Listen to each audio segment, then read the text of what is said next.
ಇಂಗಳಗಂದಿ ಗ್ರಾಮಕ್ಕೆ ಆಗಮಿಸಿದ್ವಿ. ಶ್ರೀ ಚೌಡೇಶ್ವರಿ ದೇವಿ ಜಾತ್ರೆ 5 ವರ್ಷದಿಂದ 6 ವರ್ಷಕ್ಕೆ ಜಾತ್ರೆ ನಡೀತಾ ಐತಿ. ಈ ಜಾತ್ರೆ ಮಾಡೋದ್ರಿಂದ ಇವತ್ತು ಎಲ್ಲ ಬೆಳೆ ನಮ್ಮ ಸಮಾಜದಲ್ಲಿ ಜಾಸ್ತಿ ಇರೋದ್ರಿಂದ ಇಲ್ಲಿ ನಾವು ಎಲ್ಲ ಭಕ್ತಾದಿಗಳು ಬಂದಿದ್ದೀವಿ. ಹೆಚ್ಚಿನ ಮಟ್ಟದಲ್ಲಿ ಇವತ್ತು ಏನಾರ ಮಳೆ ಆಗ್ತೈತೆ ಅಂದರೆ ಹೆಚ್ಚಿನ ಬೆಳೆ ಬರಬೇಕಂದ್ರೆ ಈ ಹಬ್ಬಗಳನ್ನ ಆಚರಣೆ ಮಾಡಬೇಕು. ಇದಕ್ಕೆಲ್ಲ ರೈತರು ಚೆನ್ನಾಗಿರ್ತಾರೆ, ಒಳ್ಳೆ ಬೆಳೆ ಬರ್ತೈತಿ, ನೆಮ್ಮದಿಯಿಂದ ಶಾಂತಿಯಿಂದ ಜೀವನ ಮಾಡ್ತಾರೆ. ಮಾತು ಮುಗಿಸ್ತಾ ಇದ್ದೀವಿ. ನಾವು ಇಲ್ಲಿ ಅಕ್ಕನ ಕೊಟ್ಟರವಿ, ಅದಕ್ಕೋಸ್ಕರ ಇಲ್ಲಿ ಬಂದು ಚೌಡಮ್ಮನ ಜಾತ್ರೆ ಆಚರಣೆ ಮಾಡ್ಕೊಂಡ್ವಿ.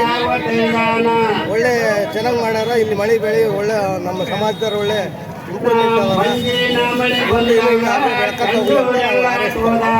ಸರ್, ನೀವು ಯಾವ ಊರಿಂದ ಬಂದಿರಾ? ಯಾವ ಊರಿಂದ ಬಂದಿರಾ ನೀವು? ನಾವು ಶಂಕರನಹಳ್ಳಿಯಿಂದ. ಶಂಕರನಹಳ್ಳಿಯರ? ಕರ್ನಾಟಕ ಒಳ್ಳೆ ಮಳೆ ಆಗಲಿ, ಬೆಳೆ ಆಗಲಿ.